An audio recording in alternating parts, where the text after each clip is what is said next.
Salut les gars, ça bouge? La nouvelle saison commence par une scène dans les couloirs du jeu. Des soldats achèvent les survivants restants. Noul s'approche du père de la fillette malade et lui tire dans le flanc gauche. Il est encore conscient, alors Noul lui ordonne de fermer les yeux. Elle lui assure qu'elle veut l'aider. Il obéit et elle scanne la puce derrière son oreille, confirmant son statut de mort. Son corps est placé dans un cercueil et l'un des trafiquants d'organes le marque d'une croix rouge. Le trafiquant demande à Noul pourquoi elle a décidé de les aider. J'y ai réfléchi. S'ils vont mourir de toute façon, autant que leurs organes servent à sauver d'autres personnes. Bonne décision. Je suis content de voir que tu es enfin de notre avis. Elle demande à voir le bloc opératoire. Pourquoi? Puisqu'ils sont maintenant dans la même équipe, dit-elle. Il ne devrait pas y avoir de secret entre eux. Pendant ce temps, un des trafiquants conduit Noul dans un couloir secret menant à leur salle d'opération. Il admet être impressionné par ses talents de tireuse. Il lui demande pourquoi elle a fui la Corée du Nord, puis tente de la draguer. Elle l'envoie balader, disant qu'elle veut d'abord voir la salle d'opération. À l'intérieur du bloc, d'autres membres du réseau sont déjà en train de sortir le corps et de le préparer pour la chirurgie. Lorsque Noul entre avec le trafiquant, les autres le réprimandent. « Pourquoi tu l'as amené ici ?» Il enlève son masque et explique que l'ancienne équipe a été démantelée parce qu'il ne se faisait pas confiance. Mais ici, c'est différent. Nous nous faisons confiance. Aucun secret. C'est pour cela qu'on a décidé de ne pas porter de masque ici. Noul enlève aussi son masque. Mais avant que le médecin ne fasse la première incision, elle donne un coup de coude à l'un des trafiquants et lui prend son arme. Ils essaient de la tuer, mais elle se montre bien plus compétente, neutralisant plusieurs soldats. Un combat éclate et elle en blesse un. En s'approchant de lui, elle dit « J'ai fui la Corée du Nord parce que j'avais un commandant exactement comme toi. Je lui ai tiré une balle dans la tête, puis elle l'abat d'une balle. » Elle pointe son revolver vers le médecin et lui ordonne de sauver l'homme sur la table d'opération. Pendant ce temps, dans le dortoir, le personnel apporte un cercueil et le laisse au centre de la pièce. Les joueurs se rassemblent autour, choqués. Lorsqu'ils l'ouvrent, ils découvrent Gu-hun à l'intérieur. Yanju vérifie son pouls et, soulagé, annonce qu'il est vivant. Il le transporte sur un lit. De retour sur le bateau, l'équipe de recherche essaie de localiser l'opérateur de drone, qui, comme on s'en souvient, a été tué et jeté par-dessus bord par le capitaine Park pendant la nuit. Pour dissimuler son implication, le capitaine Park prétend avoir vu des bouteilles vides d'alcool et pense que le jeune homme est probablement tombé à l'eau en vomissant à cause des vagues agitées. Wook raconte qu'il a entendu des voix cette nuit-là, est sorti pour vérifier, et a ensuite entendu quelque chose tomber dans l'eau. Mais le capitaine Park était déjà sur le pont. Juno veut inspecter les environs, mais le capitaine insiste sur le fait que le courant l'a sûrement emporté. Il décide de retourner au port pour trouver un autre opérateur de drone. Alors que la caméra recule, on voit le corps de l'opérateur échoué sur une plage du Nil. Dawn reprend conscience, confus, et demande où sont les autres. Unju lui répond qu'ils sont morts. La conversation est interrompue par des soldats qui entrent dans la pièce et annoncent que pendant l'insurrection, 35 joueurs ont été éliminés, faisant monter la cagnotte à 39 600 millions de yuan. Cela représente 660 millions de yuan pour chaque joueur restant. Jung-dae sourit même de joie, célébrant l'augmentation de leur part. Un superviseur masqué suggère de lancer un nouveau vote pour décider de continuer ou non le jeu. Doon s'avance, furieux, et commence à crier, leur reprochant de l'avoir maintenu en vie. Il avoue être perdu, alors pourquoi continuer à le torturer? Il attrape le canon du fusil d'un soldat et le presse contre son front. Le frontman observe la scène avec amusement sur les écrans de contrôle, un verre de whisky à la main. Ce type a clairement un sérieux problème d'alcool. Le capitaine Park appelle le frontman pour lui dire qu'ils sont retournés au port pour trouver un nouvel opérateur. Le frontman lui répond qu'il est impératif que personne ne découvre l'île. Il ordonne au capitaine Park de les maintenir éloignés jusqu'à la fin des jeux. Et si quelque chose dérape, il devra tous les éliminer, y compris son propre frère, Jun-ho. De toute évidence, pour le frontman, le jeu passe avant tout, même avant la famille. Dans le dortoir, les gardes menottent Gi-hun à son lit. Ils décident de commencer le vote par le dernier joueur. Comme Gi-hun ne peut pas se lever pour voter, son vote est compté comme une abstention. La plupart des Croix, ceux qui avaient participé à la rébellion, étant morts, les cercles remportent le vote, acceptant de continuer les jeux. Conformément au résultat de votre vote libre et démocratique, nous procéderons au prochain jeu demain. Merci à tous. Un officier rapporte au frontman qu'ils ont perdu 8 superviseurs et 27 soldats lors du soulèvement. Le frontman leur ordonne de promouvoir 27 ouvriers au rang de soldats pour combler les pertes et de restaurer l'équipement du site le plus vite possible, car les invités VIP arriveront bientôt. Pendant ce temps, dans le dortoir, Jung-dae commence à se moquer de Gi-hun, le remerciant d'avoir conduit d'autres joueurs à la mort, augmentant ainsi la cagnotte. C'était ton plan depuis le début? Tu faisais croire à tout le monde qu'ils pouvaient te suivre dans ta petite rébellion juste pour les éliminer tous d'un coup? Ah, donc ça veut dire que tout à l'heure, pourquoi je ne suis pas mort? Tout ça, c'était du vent. Il commence même à l'applaudir ironiquement. Par-dessus tout, la chamane s'approche de Gi-hun, ayant déjà recruté de nouveaux adeptes dans sa secte. Elle lui dit que, pour le reste de sa vie, il entendra la voix de ses amis criant avant de mourir. Cela pousse Gi-hun à bout, et il commence à l'étrangler. Ça va? Un peu plus tard, on leur sert à manger. Pendant ce temps, Namu continue d'avaler les pierres d'infinité de Thanos. Personne n'ose s'approcher de Gi-hun, Mais Gongja s'approche et partage un peu de nourriture avec lui. Gi-hun fixe simplement le sol, sans aucune émotion. Elle essaie de l'encourager un peu, l'invitant à manger. Hyunju les rejoint, s'excusant de ne pas avoir pu les aider plus tôt. Mais Young-shik lui dit que ce n'est absolument pas sa faute. « Tu n'as rien à te reprocher. C'est Dae-jo-ho qui est responsable. Dès qu'il est arrivé, il a fait son tour, a voulu repartir. Puis il s'est figé et s'est effondré au sol. Et quand Hyunju est arrivé, il était déjà trop tard. Les gardes avaient déjà commencé à foncer. Et si ma mère ne l'avait pas retenu, eh bien, Hyunju serait morte elle aussi. » En s'éloignant, Gi-hun remarque Dae-jo-ho, assis, recroquevillé sur son lit, mangeant son dîner en silence. Au même moment, dans le centre de contrôle, un officier s'approche du frontman et l'informe que les VIP sont arrivés. Pendant ce temps, en ville, Juno coche les îles qu'ils ont déjà explorées. Wook s'approche et propose de discuter autour d'un verre de soju. Juno est content de parler, mais refuse de boire. Wook lui demande depuis combien de temps il connaît le capitaine et à quel point il lui fait vraiment confiance. Parce que la nuit où il est allé vérifier le bruit, il a vu le capitaine tenir un tournevis. En plus, son instinct lui dit qu'il y a quelque chose de louche avec le capitaine. Tu disais que lorsque tu as failli te noyer, c'est lui qui t'a retrouvé en mer ? Juno admet qu'il ne se souvient pas de grand-chose après avoir été touché sur l'île. La seule chose dont il se souvient, c'est de s'être réveillé à l'hôpital. Sa mère lui a dit que le capitaine Park lui avait sauvé la vie. Juno défend le capitaine, affirmant qu'il l'a sauvé et qu'il l'a aidé à chercher l'île pendant 3 ans. Puis il renvoie la balle à Wook, soulignant qu'il buvait aussi avec l'opérateur de drone. Alors peut-être qu'il pourrait lui aussi être suspecté de meurtre. Juno lui ordonne d'arrêter de boire et d'aller dormir. De retour au dortoir, Gi-hun n'a toujours pas touché à sa nourriture. Toute la nuit, il garde les yeux fixés sur Dae-jo-ho, murmurant doucement pour lui-même « Ils sont morts pendant que tu étais assis ici ». Des soldats montent la garde toute la nuit pour s'assurer que personne ne tente à nouveau quelque chose de stupide. Au matin, Dae-jo se réveille et voit que Gi-han le fixe encore, ce qui le met très mal à l'aise, rempli de peur et de culpabilité. Les joueurs sont alors appelés pour le jeu suivant. Pendant ce temps, le docteur termine de recoudre le père de la fille malade. Il dit à nous qu'aucun organe vital n'a été touché, mais qu'il a perdu beaucoup de sang. Il a besoin d'une transfusion pour survivre et il n'y a pas de sang disponible ici. Nous propose son propre sang pour la transfusion puisqu'elle est de groupe O, ce qui signifie qu'il est compatible avec tout le monde. Le docteur insère un cathéter dans son artère et elle pointe son revolver sur lui, le prévenant que s'il fait quoi que ce soit de suspect, elle tirera. Il commence la transfusion. Dans le couloir, les joueurs remarquent les rebelles de l'insurrection pendus au plafond. Par haut-parleur, il est annoncé qu'ils ont enfreint les règles démocratiques du jeu en tentant d'y mettre fin par la force. Dae-jo jette un regard nerveux à Gi-hun, terrifié à l'idée de représailles pour ce qu'il a fait. Les joueurs sont conduits dans une pièce où un côté de la porte est en forme de couteau et l'autre en forme de trou de serrure. Devant eux se trouve un distributeur de chewing-gum pour enfants rempli de boules de 2 couleurs, rouge et bleu. Les joueurs s'avancent un par un pour tirer une boule qui déterminera leur équipe. En conséquence du tirage au sort, de nombreux amis et proches se retrouvent dans des camps opposés. Young-shik et sa mère sont séparés, et Juni et Mongi finissent aussi dans des équipes différentes. Un responsable annonce les règles du nouveau jeu, cache-cache. L'équipe bleue doit se cacher et survivre pendant 30 minutes ou s'échapper de la zone de jeu pour mettre fin à la partie plus tôt. L'équipe rouge doit les traquer et les tuer dans ce délai de 30 minutes. Si un joueur rouge parvient à tuer un joueur bleu, il réussit l'épreuve. S'il échoue à en tuer au moins un, il sera éliminé. Chaque membre de l'équipe bleue reçoit une clé qui peut ouvrir des portes dans le labyrinthe, mais une fois ouverte, une porte ne peut plus être refermée. Chaque joueur de l'équipe rouge reçoit une dague à double tranchant. Il y a une règle essentielle. Les membres de l'équipe rouge n'ont pas le droit de s'attaquer entre eux. Dune, qui a tiré une dague, le regarde avec une fureur glaciale. Dae-jo, qui s'est retrouvé dans l'équipe bleue. Avant que le jeu ne commence, ils ont la possibilité d'échanger leur place avec un membre de l'équipe adverse. Tant que les deux parties sont d'accord, vous pouvez échanger vos gilets et objets avec un autre joueur. Pendant ce temps, au quai, le commandant mercenaire arrive avec un nouvel opérateur de drone. L'équipage est prêt à partir, mais Wook appelle Juno et lui dit qu'il ne participera pas à la recherche aujourd'hui, car il a quelque chose à vérifier sur la terre ferme. Il affirme que ses instincts ne l'ont jamais trompé. Wook conseille à Juno de garder un œil attentif sur le capitaine Park.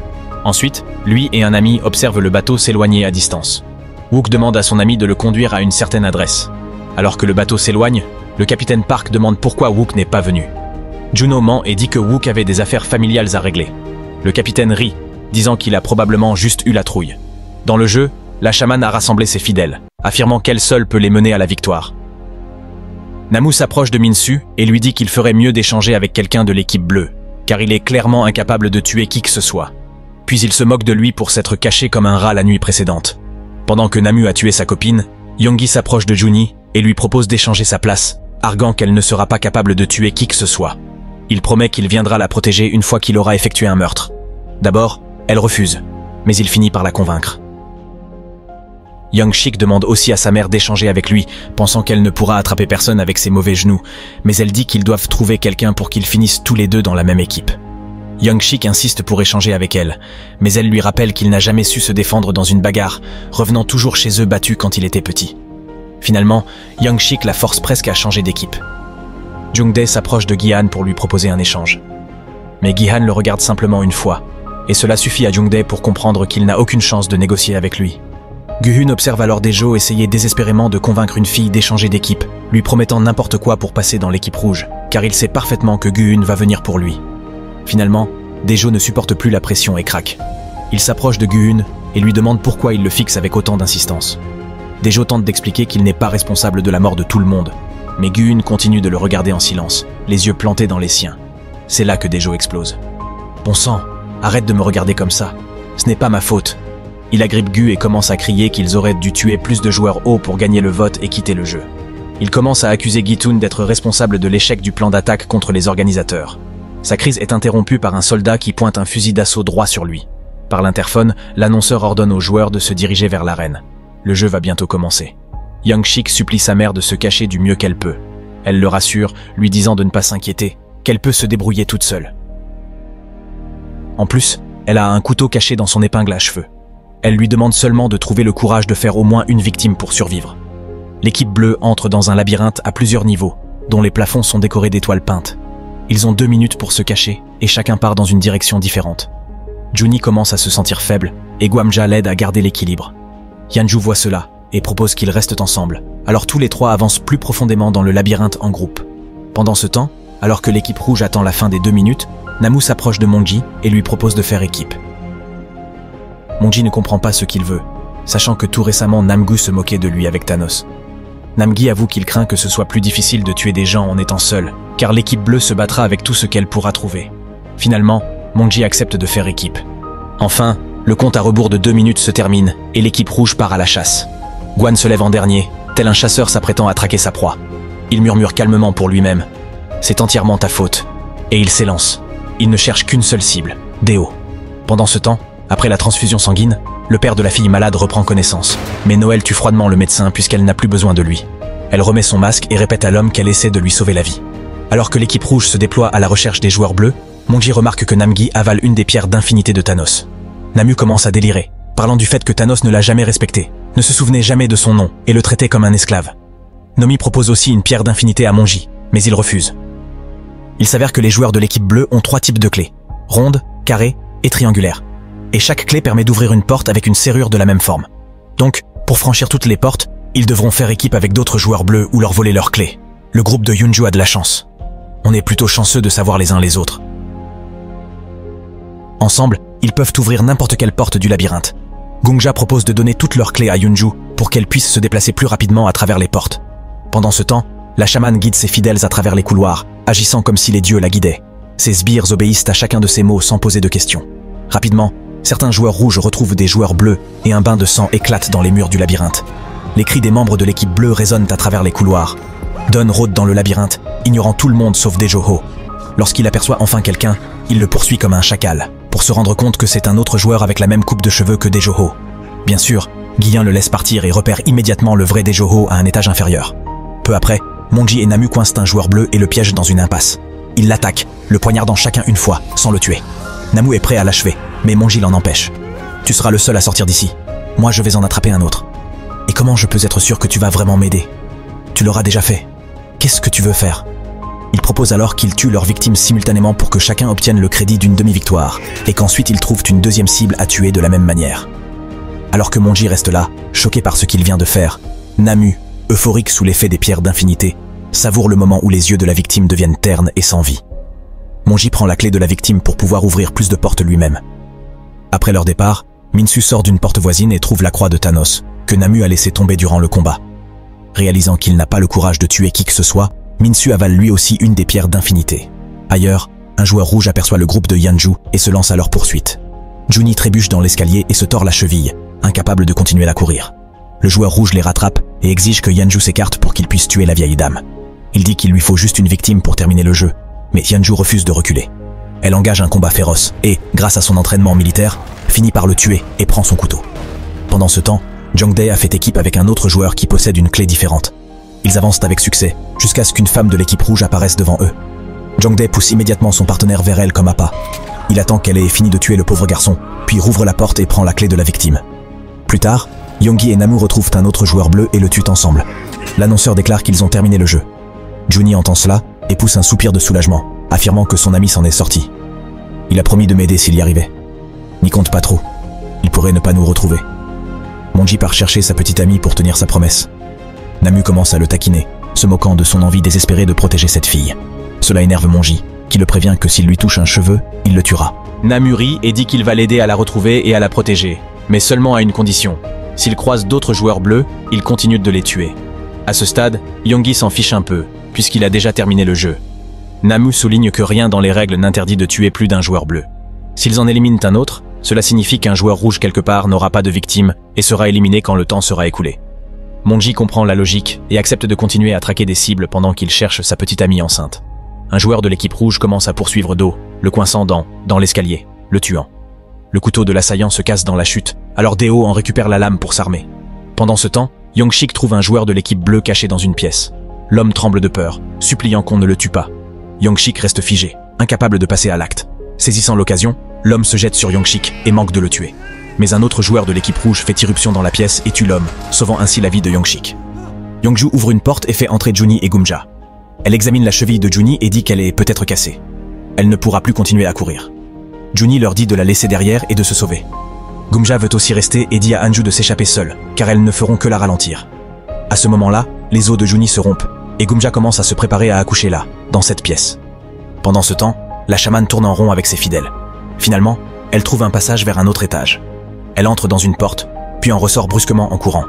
Ses fidèles restent là, confus. Puis, Monji et Namu surgissent de cette porte et massacrent les membres du culte de la chamane. On dirait que Monji et Namu sont en mode furie totale, tuant tous ceux sur leur passage. Un peu plus tard, Juni donne naissance à une magnifique petite fille en image de synthèse. Les pleurs du nouveau-né attirent l'attention d'un joueur rouge qui fait irruption dans la pièce. Il voit Unu tenant un couteau, ce qui signifie que le combat ne sera pas facile, mais il fonce quand même.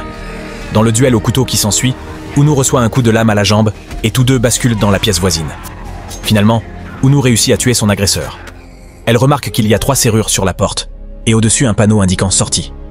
Elle insère les 3 clés et les tourne. De l'autre côté de la porte, une musique démarre pour la féliciter d'avoir terminé le jeu. Il lui suffit d'avancer pour sortir, mais elle décide de retourner chercher ses amis. Boitant dans leur direction, elle leur dit qu'elle a trouvé la sortie, et qu'elle est tout près. Mais leur soulagement se transforme en horreur lorsqu'un couteau s'enfonce soudainement dans le dos de Unu. Elle s'effondre, morte sur le coup. Derrière elle se tient Monji, désormais enragé par la soif de sang. Il voit sa petite amie avec leur bébé dans les bras et réalise ce qu'il vient de faire. Juni le regarde avec un mélange de peur, de choc et d'incrédulité, se demandant à quoi il pense. Il avait déjà terminé le jeu. Il n'avait plus besoin de tuer, encore moins son ami qui l'avait protégé. Namu arrive, et Monji lui ment, disant qu'il n'y a plus personne dans la pièce, et ils s'en vont ensemble. La chamane tombe sur Dayo et remarque sa jambe gravement blessée. Elle continue son chemin et tombe sur Gi-hun. La chamane le supplie de ne pas la tuer, et elle lui conseille de suivre la traînée de sang. Gi-hun suit la trace de sang et finit par trouver Dayo. Daejo tente de s'excuser pour tout ce qu'il a fait. Il avoue qu'il n'a jamais été un marine, et qu'il n'a même jamais tenu une arme de sa vie. Son tatouage était faux. Il voulait simplement impressionner Gi-hun et son équipe, parce qu'il pensait qu'un raté comme lui ne pouvait survivre qu'en restant proche d'eux. Gi-hun commence à lui hurler dessus, le tenant pour responsable de tout, le menaçant avec un couteau. Do implore pour sa vie, et Gi-hun commence à hésiter. Mais à ce moment-là, Do sort une lame et tente de le tuer. Il crie que tout est la faute de Gi-hun, parce que c'est lui qui les a menés dans ce combat. Une lutte brutale éclate, et ils perdent tous deux leurs couteaux dans la bagarre. Finalement, Gi-hun étrangle Dayo à main nue. La chamane trouve aussi la sortie, et remercie les dieux de l'y avoir conduite. Mais elle n'a qu'une seule clé. Elle retourne donc dans le labyrinthe pour récupérer les autres clés sur les cadavres, marquant les murs avec du sang pour ne pas se perdre et pouvoir retrouver le chemin. Il ne lui manque plus qu'une clé. Elle tombe sur Jungdae, qui fait semblant d'être mort, et essaie de lui prendre sa clé. Mais il la surprend. Elle lui dit qu'elle sait où se trouve la sortie. La chamane commence à le guider dans le labyrinthe, suivant secrètement les flèches ensanglantées qu'elle avait dessinées pour ne pas se tromper de chemin. Ils atteignent la sortie et utilisent les 3 clés pour ouvrir la porte. La chamane se tient sur le seuil, remerciant les dieux de l'avoir sauvée, mais Jungdae la pousse violemment, prend une clé et quitte le labyrinthe. La chamane se met à frapper contre la porte, le maudissant. À ce moment-là, Minsu s'approche d'elle. Sous l'influence des pierres d'infinité de Thanos, son esprit est embrouillé, et il ne comprend plus ce qui se passe. Il se met à divaguer, répétant sans cesse qu'il doit sauver son ami Seimi, celui que Namu a tué dans la saison précédente. Namu essaie de tuer Seimi. Il faut que je la retrouve. Il faut que je la retrouve. La femme reprend alors son rôle de chamane toute puissante et commence à réprimander Minsu. Mais dans son état délirant, il croit voir Namu devant lui. Alors, il tue la chamane. Pendant ce temps, Gongja récupère les clés sur leurs amis morts et dit à la nouvelle mère qu'elles doivent trouver la sortie que Hunu avait mentionnée. Car avec un bébé qui pleure, elles ne pourront pas se cacher longtemps. Elle trouve la sortie et insère les clés. À ce moment-là, Yang Shik apparaît dans l'embrasure de la porte, avec un regard perdu et hanté. Gongja réalise que son fils n'a jamais réussi à tuer qui que ce soit. Il avance en tremblant vers Junni, mais sa mère se place devant lui. Elle lui dit qu'il devrait plutôt la tuer elle, car elle a déjà vécu une longue vie. Elle prend son couteau et le place contre son propre ventre, mais il la repousse et tente de tuer Junni à la place. À ce moment-là, Gumja plante sa lame cachée dans le dos de son fils. Gumja a fait le choix terrible de sacrifier son propre fils pour sauver Junni et son bébé. Le temps est écoulé, et des soldats entrent dans le labyrinthe pour éliminer tous les joueurs rouges qui n'ont tué personne. Ils trouvent Yang Shik et l'abattent juste devant sa mère. Pendant ce temps, Gi-hun reste là, marmonnant pour lui-même. Il presse un couteau contre sa gorge, prêt à commettre l'irréparable. Mais un garde tire sur le couteau pour le faire tomber, puis l'assomme et le ramène au dortoir. On voit les soldats continuer à exécuter ceux qui n'ont pas réussi à terminer le jeu. Un soldat est attaqué par un joueur qui refuse d'accepter son destin, mais un autre soldat intervient pour l'aider. Puis ils retirent tous deux leurs masques, ce qui est strictement interdit pour le personnel véritable. En dessous de leurs masques, ce sont en fait des VIP, des riches étrangers venus du monde entier. Il s'avère que dans ces jeux, les VIP peuvent participer directement s'ils le souhaitent. De retour dans le dortoir, Namu réalise qu'il a perdu la croix et tente de retourner dans le labyrinthe pour la chercher. Mais un garde l'en empêche en le menaçant avec une arme. On voit Minsu glisser discrètement dans le dortoir, tenant toujours la croix dans ses mains. Mongi pousse un soupir de soulagement en voyant sa petite amie entrer dans le dortoir avec Gumja, qui tient leur nouveau-né. Mais il n'ose pas s'approcher d'elle, sachant ce qu'il a fait, par pure avidité. Gi-hun est de nouveau attaché à son lit. Ainsi se termine la première partie du résumé. Si vous appréciez cette analyse, abonnez-vous pour ne pas manquer le prochain chapitre. Dès que la deuxième partie sera prête, vous la trouverez en lien à l'écran de fin. Merci d'avoir regardé, et à bientôt. Recap Trillionaire.